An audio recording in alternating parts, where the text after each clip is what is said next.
مجاهد وایي هیله مندي شته چې نړیواله ټولنه افغان حکومت په رسمیت وپېژني. د نیوز پریچینه لیدونکو ستړي مشئ پام وکړئ تازه خو ډېر مهم خبر ته. د اسلامي امارت ویان د ذبیح الله مجاهد په دوحه کې د افغان چارواکو او امریکایي استازو ترمنځ وروستۍ ناسته ګټوره بللې او هیله یې څرګنده کړې چې د رنګه ناستې به د امریکا لخوا د افغان حکومت د رسمیت پیژندلو لپاره لار هواره او نړیواله ټولنه به د افغانستان نوی حکومت په رسمیت وپېژني.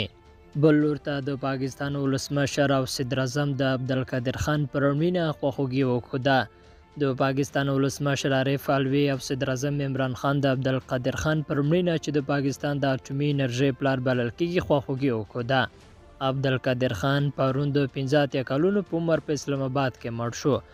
د پاکستان د کورنیو چارو وزیر شیخ رشید احمد د یکشنبه په اسلام آباد کې په دې اړه یو کنفرانس ته وویل نن یو لوی انسان و مړ، هغه یو لوی ساینس پوه چې د دې هیواد لپاره په احساس، عزت، درناوي او زیاتو هڅو سره خدمت وکړ چې د 1993 میلادي کال د مې میاشتې پر 28مه نتیجه د ټولې نړۍ په وړاندې څرګنده شوه. د پاکستان ټول ملت هغه ته سلامي کوي او په پوره رسمي درناوي سره به خاورو ته وسپارل شي. پاکستان لومړی اټومي ازموینه د 1993 میلادي کال د مې میاشتې په وروستیو کې وکړه. د پاکستان دولتي تلویزیون یکشنبه اعلان وکړ عبدالقادر خان چې د سږو تکلیف ورته پیدا شوی و روغتون ته له راوستلو وروسته سوار کړه. تر دې مخکې ویل شوي و چې نوموړی په کرونا وایروس اخته شوی دی. لیدونکو له غوږ نیونه مو مننه ښې چارې.